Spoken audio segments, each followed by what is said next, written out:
전쟁이 벌어진 2026년 3월 이란의 폭격이 시작됐습니다. 꽝!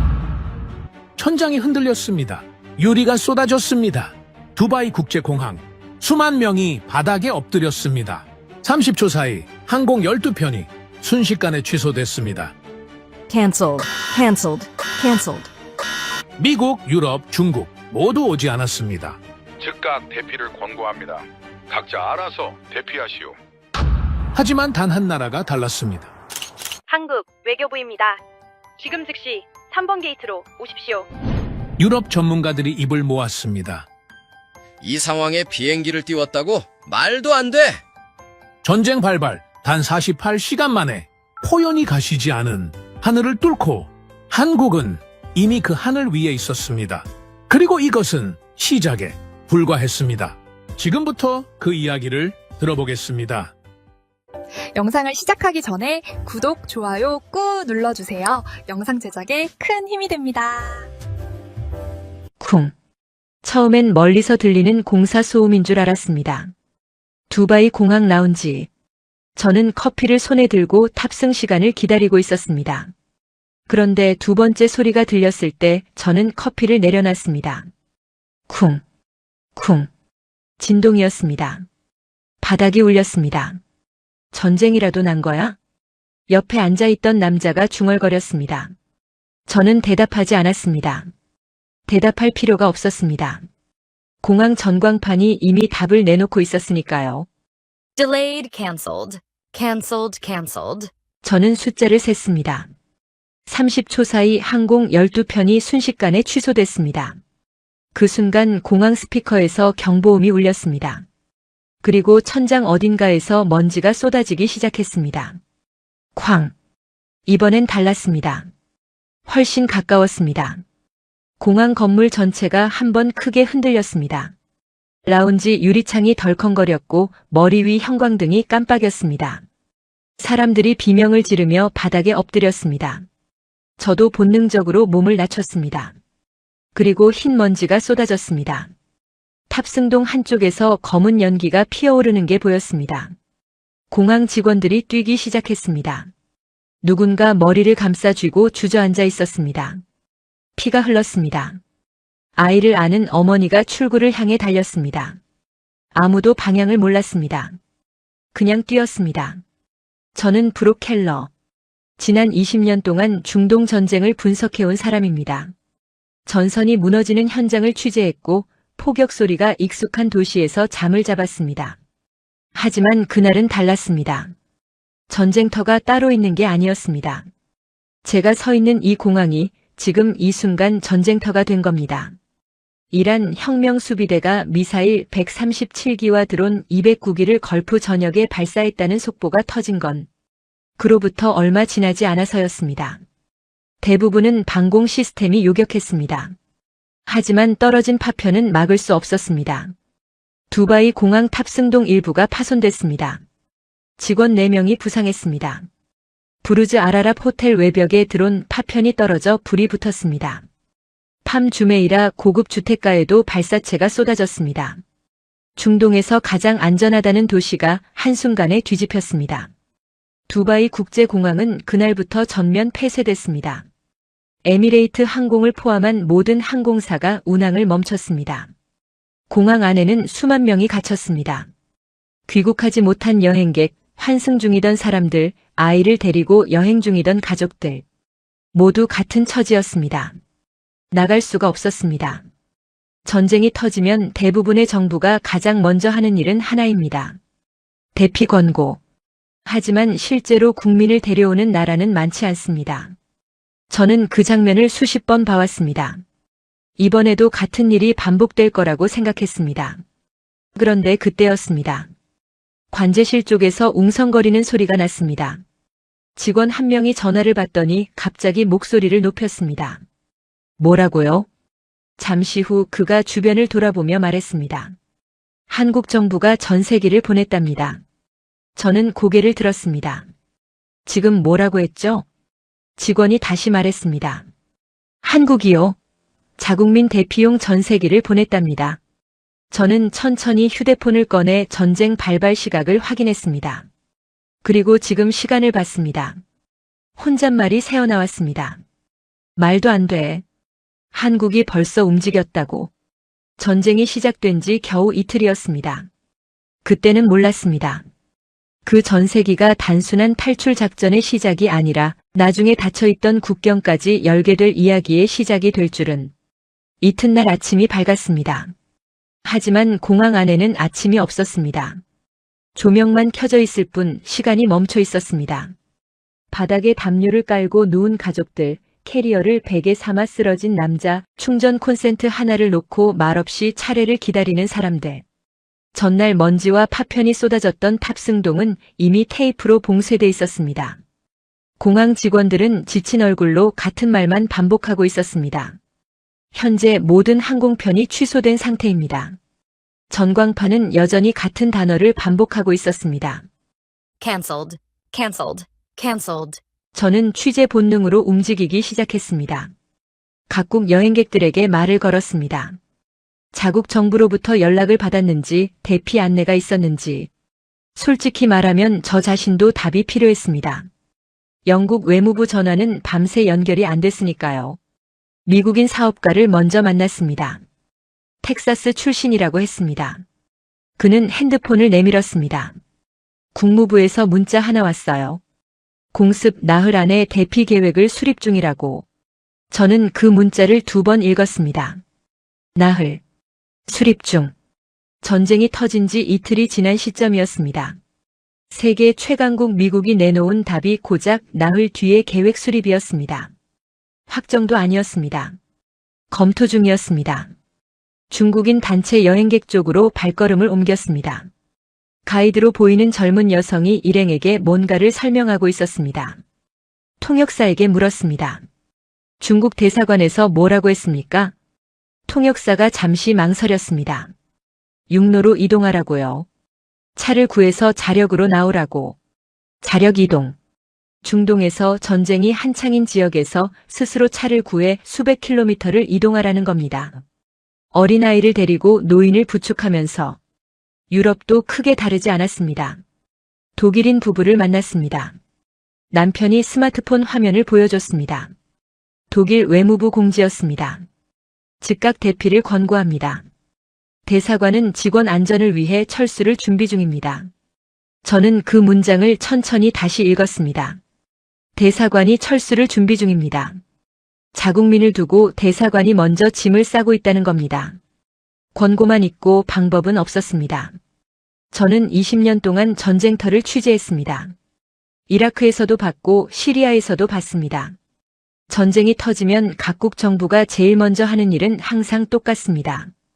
대피 권고, 그리고 공관 직원 철수. 남겨진 시민들은 알아서 나오는 겁니다. 저는 그게 현실이라는 걸 알고 있었습니다. 알고 있어도 눈앞에서 보면 다른 겁니다. 항공사 카운터 앞에서 한 남자가 소리를 지르고 있었습니다. 당신들이 책임져야 하는 거 아닙니까? 비행기를 구해줘요, 당장. 직원은 지친 얼굴로 고개를 저었습니다. 죄송합니다. 현재 중동 대부분의 공역이 폐쇄됐습니다. 저희가 드릴 수 있는 게 없습니다. 그 말이 전부였습니다. 항공사도 정부도 누구도 이 사람들을 당장 데려갈 수 없었습니다. 저는 창가로 걸어갔습니다. 활주로에는 수십 대의 항공기가 꼼짝없이 서 있었습니다. 전날 밤 파편이 떨어졌던 탑승동 방향엔 아직 연기 냄새가 남아 있었습니다. 그때였습니다. 활주로 끝에서 서서히 움직이는 항공기 한 대가 눈에 들어왔습니다. 처음엔 단순한 지상 이동이라고 생각했습니다. 그런데 공항 직원들이 웅성거리기 시작했습니다. 저거 전세기 아냐? 어느 나라 비행기야? 무전을 받던 직원이 짧게 말했습니다. 대한항공 전세기랍니다. 저는 창밖을 다시 바라봤습니다. 파편이 떨어지고 드론이 날아들고 공역이 봉쇄된 이 하늘 아래. 대부분의 나라가 아직 문자 한 통, 권고문 한 장을 내리고 있는 이 순간에 한국은 이미 활주로 위에 전세기를 세워두고 있었습니다. 전쟁이 시작된 지 이틀이었습니다. 저는 그 전세기를 눈으로 직접 확인하고 싶었습니다. 취재 배지를 들고 관제실 쪽으로 걸어갔습니다. 직원 한 명이 모니터를 들여다보며 뭔가를 확인하고 있었습니다. 저는 어깨 너머로 화면을 봤습니다. 대한항공 편명이었습니다. 저는 물었습니다. 저 비행기 지금 어디서 왔습니까? 직원이 짧게 답했습니다. 인천입니다. 전세기로 띄웠어요. 저는 잠시 말을 잃었습니다. 인천에서 두바이까지는 약 10시간입니다. 전쟁이 터진 직후 바로 준비했다는 뜻입니다. 공역이 봉쇄되기 직전 좁은 창문을 비집고 들어온 겁니다. 저는 휴대폰을 꺼내 확인하기 시작했습니다. 대한항공 전세기, 탑승 인원 203명, 한국 국적자뿐만 아니라 외국인 배우자들도 함께 탑승했습니다. 두고 가지 않았습니다. 한국인과 함께 사는 사람이라면 국적이 달라도 데려갔습니다. 저는 순간 화면을 다시 확인했습니다. 외국인 배우자 포함. 전쟁터에서 탈출하는 순간에도 가족을 가족으로 봤다는 겁니다. 저는 20년 동안 수많은 나라의 긴급 대피 작전을 취재했습니다. 자국민만 추리고 배우자나 동반 가족은 나중에 알아서 오라는 경우를 숱하게 봤습니다. 그게 현실이었습니다. 하지만 한국은 달랐습니다. 나중에 알게 된 일이지만 전세기가 203명을 싣고 떠난 뒤에도 한국 정부는 멈추지 않았습니다. 민항기를 추가로 투입해 324명을 더 귀국시켰습니다. 첫 번째 전세기와 합치면 500명이 넘는 사람들이 전쟁이 시작된 지 며칠 만에 안전하게 빠져나온 겁니다. 그 순간 두바이 공항에 갇혀있던 저는 그 사실을 아직 몰랐습니다.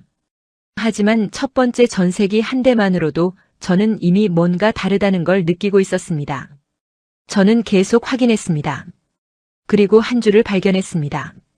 대피 경보 3차례 발령 중 이륙. 저는 그 문장을 읽고 잠시 멈췄습니다. 경보가 울리는 와중에 이륙했다는 겁니다. 드론이 날아들고 파편이 떨어지고 공항 탑승동 한쪽이 부서진 그 상황에서 조종사도 알고 있었을 겁니다. 탑승객도 알고 있었을 겁니다. 그래도 떴습니다. 저는 그 장면을 머릿속으로 그려봤습니다.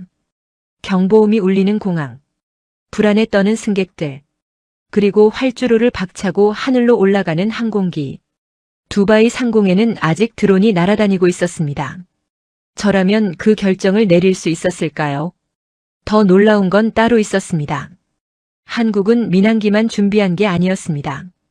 군 수송기까지 대기시켜 놓고 있었습니다. 민항기로 수송이 어려운 상황이 오면 즉각 투입할 준비였습니다. 그리고 일본과도 협력했습니다. 일본이 전세기를 띄울 때 한국이 정보와 루트를 공유했습니다. 자국민을 빼내는 경쟁이 아니었습니다. 같은 처지의 나라와 손을 잡은 겁니다. 저는 노트북을 열고 각국의 대응을 다시 비교했습니다. 미국은 나흘 뒤 대피 계획 수립 중, 중국은 자력 이동 권고, 유럽은 대사관 직원 철수 준비, 그리고 한국은 이틀 만에 전세기, 경보 속에서 이륙, 외국인 배우자까지 포함. 숫자가 아니었습니다. 철학의 차이였습니다. 하지만 이야기는 여기서 끝이 아니었습니다. 아직 이란에는 한국인들이 남아 있었습니다. 두바이가 아니라 전쟁의 한복판이란 테헤란에. 두바이에서 전세기가 뜨는 동안 저는 계속 이란 쪽 상황을 추적하고 있었습니다. 테헤란발 뉴스는 점점 끊기고 있었습니다. 통신망이 불안정했습니다. 간헐적으로 들어오는 소식들은 하나같이 어두웠습니다. 이란 공항이 완전히 폐쇄됐습니다. 민간 항공기는 단 한 편도 뜰 수 없었습니다. 공습이 재개됐고 테헤란 외곽에서 폭발이 확인됐습니다. 그리고 아직 한국인들이 그 안에 있었습니다. 저는 숨을 들이켰습니다. 하늘길이 막혔습니다. 그러면 남은 건 하나입니다. 땅으로 나오는 겁니다. 한국 대사관은 버스를 확보했습니다. 테헤란 시내에 흩어져 있던 한국인들에게 연락을 돌렸습니다. 집결 장소, 출발 시각, 이동 루트. 공습이 재개된 도시 한복판에서 대사관 직원들은 버스를 몰고 사람들을 모았습니다. 목적지는 투르크메니스탄 국경이었습니다. 테헤란에서 약 1200km. 전쟁 중인 나라를 가로질러야 합니다. 출발하던 날 새벽 테헤란 상공에는 짙은 안개가 깔려 있었습니다. 버스 안은 숨소리조차 들리지 않았습니다. 누군가 손잡이를 꽉 쥐는 소리만 들렸습니다. 창밖으로 이따금 불빛이 번쩍일 때마다 사람들의 얼굴이 하얗게 떠올랐다가 다시 어둠 속으로 사라졌습니다. 멀리서 폭발음이 들렸습니다. 누군가 작게 기도를 중얼거렸습니다. 버스는 멈추지 않았습니다. 그런데 이 탈출 작전에서 저를 가장 놀라게 한 건 따로 있었습니다. 정부만 움직인 게 아니었습니다. 한국인 유튜버 이씨. 테헤란에 체류 중이던 평범한 한국인이었습니다. 그는 전쟁이 터지자마자 카카오톡 오픈 채팅방을 하나 열었습니다. 이름은 간단했습니다. 이란 탈출방. 고립된 한국인들이 하나둘 모여들었습니다. 정보를 공유했습니다. 차량을 구했습니다. 루트를 짰습니다. 이 씨는 직접 차를 몰았습니다. 한 번, 두 번, 세 번. 무려 18차례에 걸쳐 사람들을 실어 날랐습니다. 공습 경보가 울려도 멈추지 않았습니다. 안개 속에서도 핸들을 잡았습니다. 결국 그 오픈 채팅방에서 시작된 탈출 작전으로 53명이 이란을 빠져나왔습니다. 저는 그 이야기를 나중에 전해 듣고 한참 동안 아무 말도 못했습니다. 정부 조직도 아니었습니다. 훈련받은 군인도 아니었습니다. 스마트폰 하나, 채팅방 하나로 시작한 평범한 한국인이 53명의 목숨을 건진 겁니다. 한국인들은 서로를 구하고 있었습니다. 대사관 버스와 민간 차량이 뒤섞여 1200km를 달리는 동안 이란 상공에서는 계속 폭발이 일어났습니다. 도로는 군용 차량으로 가득했습니다. 검문소마다 긴장된 총구가 기다리고 있었습니다. 안개는 좀처럼 거치지 않았습니다. 하지만 버스는 멈추지 않았습니다. 목적지는 투르크메니스탄 국경이었습니다. 문제는 그 국경이 쉽게 열리는 곳이 아니라는 겁니다. 폐쇄적인 나라. 외국인 통행을 엄격히 제한하는 나라. 한국인들이 그 국경 앞에 도착했을 때 과연 문이 열릴 것인지 아무도 장담할 수 없었습니다. 국경 앞에 버스가 멈췄습니다. 투르크메니스탄. 중앙아시아 한복판에 있는 이 나라는 세계에서 가장 폐쇄적인 나라 중 하나입니다. 외국인 입국 자체가 까다롭고 사전 허가 없이는 국경 통과가 사실상 불가능합니다. 관광객조차 자유롭게 드나들 수 없는 나라입니다. 버스 안의 사람들은 말이 없었습니다. 창밖으로 검문소가 보였습니다. 철조망, 무장경비원, 굳게 닫힌 차단기. 뒤에서는 아직도 이란 쪽 하늘이 간헐적으로 번쩍였습니다. 1200km를 달려왔습니다. 여기서 막히면 돌아갈 곳이 없었습니다. 한국 외교부가 움직이기 시작한 건 버스가 출발하기도 전이었습니다. 테헤란 대사관은 이미 투르크메니스탄 측과 물밑 협상을 시작하고 있었습니다. 외교 채널을 총동원했습니다. 본국의 외교부도 즉각 움직였습니다. 투르크메니스탄 정부를 상대로 협상 테이블을 만들었습니다. 전쟁 중인 인접국에서 자국민을 탈출시키는 상황. 시간이 없었습니다. 그리고 협상 결과가 나왔습니다. 투르크메니스탄 정부의 공식 발표는 짧았습니다. 한국 국민을 위해 검문소를 개방합니다. 저는 그 문장을 처음 읽었을 때 잠시 멈췄습니다. 한국 국민을 위해 검문소를 개방합니다. 그날 그 국경을 통과한 외국인은 한국인뿐이었습니다. 미국인도 아니었습니다. 유럽인도 중국인도 아니었습니다. 전 세계가 이란에서 빠져나오지 못하고 발이 묶여있는 그 순간에 오직 한국인만을 위해 국경이 열렸습니다. 저는 20년 동안 중동과 중앙아시아 외교를 분석해왔습니다. 이 지역에서 국경이 열린다는 게 무슨 의미인지 압니다. 그건 단순한 행정조치가 아닙니다. 그건 신뢰입니다. 수십 년에 걸쳐 쌓아온 관계의 무게입니다. 저는 한국과 투르크메니스탄의 관계를 찾아봤습니다. 30년이었습니다. 한국은 투르크메니스탄과 1992년 수교한 이후 꾸준히 경제 협력을 이어왔습니다. 가스전 개발, 건설 프로젝트, 기술 협력. 화려한 동맹이 아니었습니다. 조용하고 꾸준한 협력이었습니다. 정상 외교도 거르지 않았습니다. 위기가 생길 때마다 한국은 일방적으로 요구하지 않았습니다. 함께 풀어나갔습니다. 그 30년이 국경을 열었습니다. 한 가지가 더 있었습니다. 한국은 이런 상황을 처음 겪는 게 아니었습니다. 과거에도 중동에서 위기가 닥칠 때마다 한국은 움직였습니다. 그 경험이 쌓였습니다. 어느 나라와 어떤 채널을 써야 하는지, 어떤 방식으로 협상해야 문이 열리는지, 외교부 안에 그 노하우가 살아있었습니다. 그리고 투르크메니스탄은 중립국입니다. 어느 편도 들지 않는 나라. 그런 나라가 한국 편을 들었습니다. 정확히는 한국을 믿었습니다. 버스가 천천히 검문소 앞으로 다가갔습니다. 경비원이 서류를 확인했습니다. 잠시 정적이 흘렀습니다. 그리고 차단기가 올라갔습니다. 버스 안에서 누군가 울음을 터뜨렸습니다. 옆 사람의 손을 꽉 잡는 사람, 창밖을 바라보며 눈을 감는 사람이 있었습니다. 저는 이 장면을 나중에 전해 들으며 한 가지를 생각했습니다. 외교는 평소에 보이지 않습니다. 회의실 안에서 조용히 진행되고 뉴스에 잘 나오지 않습니다. 하지만 위기의 순간 닫혀있던 국경 앞에서 그 힘이 드러납니다. 그날 국경이 열린 이유는 30년 외교의 결과였습니다. 단 하루 만에 만들어진 게 아니었습니다. 투르크메니스탄 국경이 열렸다는 소식이 퍼지는 데는 오래 걸리지 않았습니다. 저는 두바이 공항에서 그 뉴스를 휴대폰으로 확인했습니다. 처음엔 짧은 기사였습니다. 한국인들이 투르크메니스탄 국경을 통과했다. 그런데 그 기사 아래에 댓글이 쌓이기 시작했습니다. 영어, 프랑스어, 아랍어 등등. 전 세계 사람들이 같은 반응을 보이고 있었습니다. 어떻게 한국만 국경을 통과한 거지? 저도 같은 질문을 하고 있었습니다. 그로부터 며칠 뒤 AP통신이 기사를 냈습니다. 이번 중동 위기에서 각국의 자국민 대피 작전을 분석한 기사였습니다. 저는 그 기사를 처음부터 끝까지 읽었습니다. 그리고 중간쯤에서 손이 멈췄습니다. 기사는 이렇게 평가했습니다. 한국은 이번 위기에서 가장 빠르고 체계적인 대응을 보인 나라였습니다. 가장 빠르고 가장 체계적이다.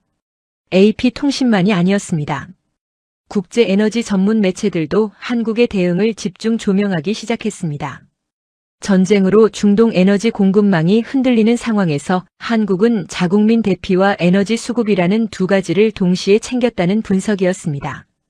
단순한 구출 작전이 아니라는 겁니다. 위기 전체를 관리하는 나라라는 평가였습니다. 저는 각국 대응 평가표를 직접 만들어 봤습니다. 한국. 전쟁 이틀 만에 전세기 투입. 외국인 배우자 포함. 경보 속 이륙. 군 수송기 대기. 일본과 정보 공유. 투르크메니스탄 국경 개방 협상 성공. 평가는 하나였습니다. 압도적 1위. 영국과 일본은 나란히 그 뒤였습니다. 영국은 대사관 유지와 자국민 안내에서 비교적 체계적이었다는 평가를 받았습니다. 일본은 한국과 협력해 전세기를 띄우면서 신속한 대응으로 인정받았습니다. 그리고 미국이었습니다. 저는 영국인입니다. 하지만 취재를 하면서 미국의 대응을 가장 가까이서 지켜봤습니다. 텍사스 출신 사업가가 보여줬던 그 문자. 나흘 뒤 대피 계획 수립 중. 그게 전부였습니다. 세계 최강국이라는 나라의 위기 대응이 그것이었습니다. AP통신도 그 점을 짚었습니다. 미국의 대응은 이번 위기에서 기대에 미치지 못했다는 평가였습니다. 전세기 확보는 늦었고 자국민 안내는 불충분했으며 대사관 대응은 혼선이 있었다고 했습니다. 저는 그 기사를 읽으며 쓴웃음이 나왔습니다. 20년 동안 저는 미국 주도의 중동 질서를 분석해왔습니다. 위기가 오면 미국이 움직이고 세계가 따라간다는 공식. 저는 그게 당연한 줄 알았습니다. 하지만 이번 위기에서 가장 먼저 움직인 나라는 미국이 아니었습니다. 한국이었습니다. 공항 라운지 어딘가에서 한 남자가 뉴스를 보며 중얼거렸습니다. 한국이 이런 나라였어? 저는 그 말을 듣고 고개를 들었습니다. 그 남자가 느끼는 놀라움이 저도 낯설지 않았습니다. 저도 똑같이 놀라고 있었으니까요. 한국. 저에게 이 나라는 반도체와 자동차를 만드는 나라였습니다. K-팝이 유행하는 나라였습니다. 그게 제가 알던 한국이었습니다. 하지만 이번 위기에서 한국은 전혀 다른 얼굴을 보여주고 있었습니다. 그리고 이야기는 아직 끝나지 않았습니다. 한국은 자국민을 구한 것으로 멈추지 않았습니다. 전쟁이 만들어낸 또 다른 위기가 기다리고 있었습니다. 전쟁은 사람만 죽이지 않습니다. 경제도 죽입니다. 이란이 미사일을 쏘기 시작한 그날부터 유가가 움직이기 시작했습니다. 하루 이틀이 지나자 오름폭이 가팔라졌습니다. 호르무즈 해협. 전 세계 원유 물동량의 20%가 통과하는 그 좁은 바닷길이 사실상 전쟁 구역이 돼버렸습니다. 유조선들이 멈췄습니다. 보험사들이 운항을 거부하기 시작했습니다. 미 해군조차 유조선 호위를 거부했다는 보도가 나왔습니다. 너무 위험하다는 이유였습니다. 에너지 시장이 공황 상태에 빠졌습니다. 한국은 원유의 70% 이상을 중동에서 가져옵니다. 호르무즈 해협이 막히면 한국 경제가 직격탄을 맞는다는 뜻입니다. 저는 솔직히 생각했습니다. 한국은 이제 자국민 구출에서 에너지 위기로 고개를 돌려야 할 것이다. 두 가지를 동시에 잡기는 어렵다고. 저는 또 틀렸습니다. 그 이야기를 이해하려면 먼저 두바이 하늘 위에서 벌어진 일을 알아야 합니다. 이란이 걸프 지역에 미사일과 드론을 쏟아붓기 시작하면서 UAE 방공망은 쉴 새 없이 가동됐습니다. UAE는 미국의 패트리엇, 이스라엘의 에로우 시스템과 함께 또 하나의 방공 체계를 가동했습니다. 한국산 천궁이었습니다. 2022년 UAE는 한국과 35억 달러 규모의 천궁 2도입 계약을 체결했습니다. 10개 포대 중 현지에 있던 건 2개 포대뿐이었습니다. 그것도 정식 실전 배치가 완료된 포대가 아니었습니다. 교육 훈련용과 UAE항 개발용 포대였습니다. 아직 완전한 실전 운용 인증도 마치지 못한 상태였습니다. 그 2개 포대가 실전에 투입됐습니다. 결과는 요격 성공률 96%, 60여 발을 발사해 58발이 명중했습니다. 훈련용 포대가 첫 번째 실전에서 세계 최고 수준의 성적을 냈습니다. UAE는 즉각 한국 정부에 연락을 취했습니다. 포대 전체를 계약 일정보다 앞당겨 공급해달라. 한국 정부는 현실적인 어려움을 설명했습니다. 사우디아라비아, 이라크 등 이미 확정된 납품 물량이 있었습니다. 전쟁 중인 지역으로의 장비 이송도 쉽지 않았습니다. 하지만 한국은 그냥 거절하지 않았습니다. 대신 이렇게 말했습니다. 포대 전체를 당장 보내기는 어렵습니다. 하지만 소진된 요격 미사일은 먼저 보내드릴 수 있습니다. 3월 8일 밤 UAE 공군 소속 대형 수송기가 대구 공항에 착륙했습니다. 이튿날 오후 천궁2 유도탄 30발을 인도받아 곧바로 떠났습니다. 미사일 한 발 가격이 약 15억 원. 패트리엇의 3분의 1 수준이었습니다. UAE 대통령의 비공식 고문 압둘라 교수는 SNS에 짧은 글을 올렸습니다. 어려울 때 도와주는 친구가 진정한 친구입니다. 한국에 진심으로 감사드립니다. 저는 그 글을 읽고 한참 동안 화면을 바라봤습니다. 그리고 그 직후였습니다. UAE가 움직였습니다. 호르무즈 해협이 완전히 봉쇄된 상황에서 UAE는 한국을 위해 대체 루트를 열었습니다. 호르무즈를 통과하지 않아도 되는 UAE 내 항만으로 한국 국적 유조선 2척을 즉각 접안시켰습니다. UAE 국영 석유회사가 항구에 보관 중이던 원유 400만 배럴을 실었습니다. 양국이 공동으로 비축 중이던 200만 배럴도 추가로 확보했습니다. 총 600만 배럴이었습니다. 한국의 하루 원유 소비량이 약 289만 배럴입니다. 이틀치 이상을 단번에 확보한 겁니다. 호르무즈가 막힌 상황에서 저는 이 두 가지 사실을 나란히 놓고 바라봤습니다. 한국이 미사일 30발을 보냈습니다. UAE가 원유 600만 배럴을 열었습니다. 이건 단순한 거래가 아니었습니다. 신뢰였습니다. 한국이 UAE의 하늘을 지켰고 UAE가 한국의 에너지를 지켰습니다. 위기의 순간 서로가 서로에게 가장 절실한 것을 내밀었습니다. 강훈식 대통령 비서실장은 브리핑에서 이렇게 말했습니다. 우리 방공 시스템 천궁이 UAE의 안보를 지키듯이 UAE의 원유가 우리나라의 에너지 안보에 기여하고 있습니다. 저는 20년 동안 국제 외교를 분석했습니다. 하지만 이런 장면은 처음이었습니다. 훈련용 포대가 실전에서 96%를 기록하고 그 신뢰 위에서 국경이 열리고 유조선이 출항했습니다. 한국은 단순히 국민을 구한 나라가 아니었습니다. 위기 속에서 동맹의 의미를 다시 쓴 나라였습니다. 저는 두바이 공항에서 열흘을 보냈습니다. 처음 사흘은 바닥에서 잤습니다. 그 다음 며칠은 근처 호텔을 겨우 잡았습니다. 영국 외무부에서 연락이 온 건 전쟁이 터진 지 닷새가 지나서였습니다. 대피 계획을 수립 중이라는 문자였습니다. 저는 그 문자를 읽고 휴대폰을 내려놨습니다. 그 사이 한국은 이미 다 끝내고 있었습니다. 저는 취재 노트를 펼쳤습니다. 열흘 동안 제가 기록한 것들을 처음부터 다시 읽었습니다.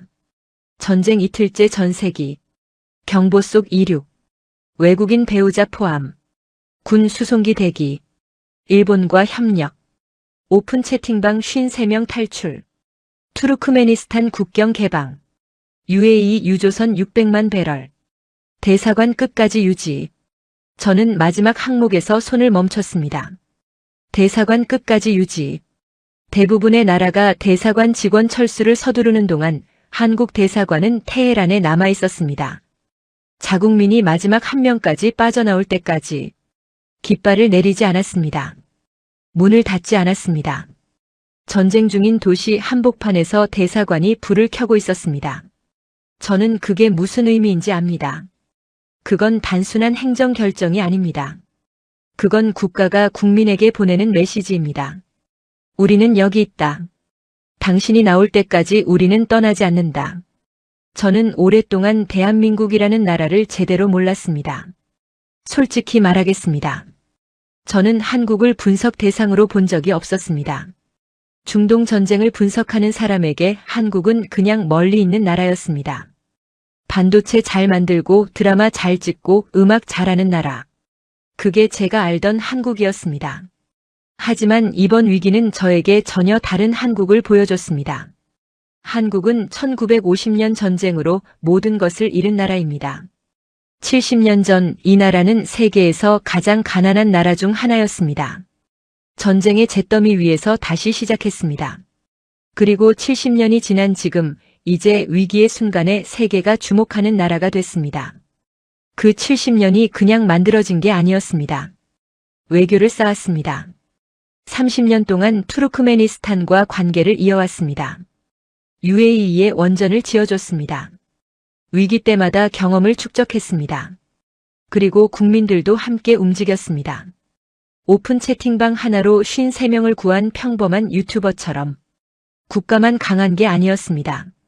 국민도 강했습니다. 저는 한국 외교부 관계자와 짧게 통화할 기회가 있었습니다.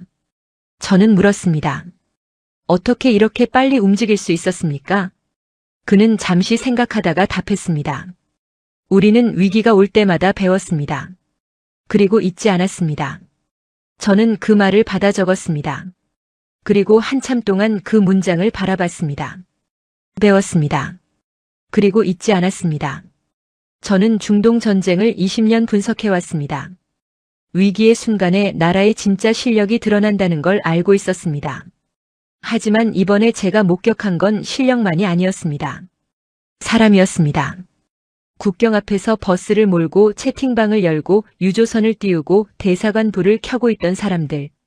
외교는 평소에는 보이지 않습니다. 하지만 위기의 순간에 그 힘이 드러납니다. 닫혀있던 국경이 한국 때문에 열렸습니다. 그 한 문장이 이번 위기의 모든 것을 말해줍니다. 저는 취재 노트를 덮었습니다. 창밖으로 두바이의 하늘이 서서히 맑아지고 있었습니다.